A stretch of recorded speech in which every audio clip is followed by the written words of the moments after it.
Ceritanya kan banyak banget nih yang menarik ya, yang seru-seru gini. Ada apa lagi sih ya selain cuci piring, selain udah berdiri di pinggir jalan sambil megang gini? Apalagi sih cerita yang uniknya kayak gitu kak?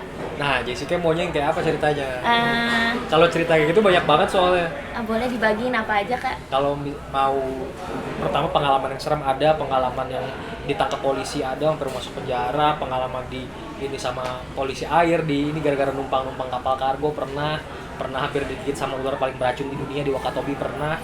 Jadi kalau ditanyain banyak banget cerita yang bisa diceritain, makanya mau buat buku. Yaudah. Jadi ya. Yang serem-serem deh coba, biar jadi centini misteri. Yang serem apa tuh kak Oh, yang kejadiannya? serem. Tapi agak panjang ceritanya. Iya nggak apa-apa. Jadi ceritanya awalnya itu kejadiannya di daerah Nusa Tenggara, dan aku nggak akan nyebutin tempatnya, memang karena tempatnya agak terpencil gitu dan sama orang sana nggak boleh disebutin karena ini kayak folklore cerita daerah.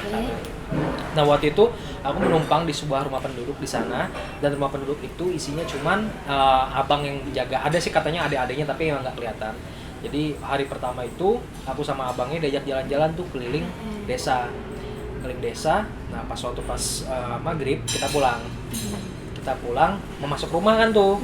Pas mau masuk rumah si abang itu bilang, Yud jangan masuk rumah dulu. Kenapa bang emang? Itu sebelah kiri rumah ada bilik seperti itu. Kau masuk sana dulu aja buang air katanya. Saat itu buat apa buang air kan? Gue bilang kan. Karena waktu itu aku emang nggak mau buang air. Terus kata si abang, ya udah masuk aja nggak apa-apa, turutin aja apa kata abang. Masuklah aku ke sana. Masuk ternyata di situ tiba-tiba mau buang air. Ya udahlah akhirnya aku buang air di sana pipis. Akhirnya keluar. Si abang nanya, gimana udah pipisnya? Udah kok bang. Ya udah masuk rumah segala macam. Ya udah bebersih segala macam tidur. Nah, besoknya kejadian hari kedua. Jangan deg-degan dulu. Jadi pas hari kedua itu aku keliling sendirian karena abangnya memang kerja dia. Aku keliling daerah itu sendirian.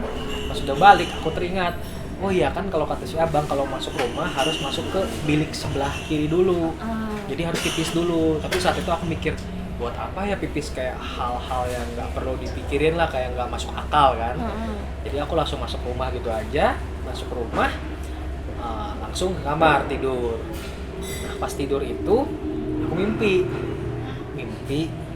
pas aku bangun ini seperti kayak harusnya kan aku tidur di kasur ya, itu berubah jadi kayak dipan kayu gitu doang. Aku inget banget cuman berubah jadi dipan kayu, lampu cuman jadi kayak lampu obor api, kayak rumah-rumah tahun 1600 gitu, temboknya pun jadi kayak anyaman kayu. Pas aku bangun ngeliat tanah kok jadi tanah merah, jadi kayak bukan rumah yang aku tinggalin kayak gitu. Bingung kan? Bingung kan? Aku langsung keluar rumah. Tiba-tiba di situ di luar rumah itu udah kayak rak yang isinya tuh kayak ada gambar, bukan foto sih, kayak lukisan gitu. Dan aku liatin dekat-dekat ternyata lukisan kayak nenek-nenek menggendong bayi seperti itu. Aku pikir ini lukisan siapa? Yang aku tahu rumah ini adalah rumah si abang itu kayak gitu loh. Soalnya karena memang tata letaknya sama. Udah kayak gitu ya udahlah aku cuek aja. Tiba-tiba lagi asik seperti itu mau pipis. Nah akhirnya akulah menujulah ke kamar mandi dalam yang biasa dipakai mandi segala macam kan. Pas mau masuk kamar mandi, kok kamar mandinya nggak ada karena suasananya gelap kan, remang-remang seperti itu. Kamar mandinya nggak ada. Aku cari-cari kamar mandinya mana, kok nggak ada kamar mandi. Tiba-tiba ada yang manggil dari belakang, Mas, seperti itu. Pas aku nengok tiba-tiba ada muka nenek tua, matanya merah, mukanya putih banget dengan rambut-rambut yang sudah abu-abu, sudah pokoknya tua banget parah. Dan ngedeket itu seperti cik mendadak gitu, deket banget depan muka. Dan aku langsung lari kaget tunggang langgang, aku lari ke depan pintu. Dan nenek itu masih ngejar dari belakang. Kak, sabar deh. Ini posisinya masih mimpi atau udah nyata sih? Aku masih mimpi itu. Oh, itu masih mimpi? Masih mimpi. Dia ngingkik dari belakang. Pas aku keluar rumah, itu hutan semua. Aku kaget, loh kan harusnya ini jalan tanah, tapi kenapa cuma hutan gelap. Aku lihat si nenek itu dari belakang masih ngingkik dari belakang. Otomatis aku nggak tahu harus lari kemana karena itu hutan gelap semua. Dan kulihat di samping kanan rumah itu kayak ada lampu kecil kayak lampu lilin gitu. Waktu itu insting gue berpikir aku harus ke sana karena itulah cahaya satu-satunya.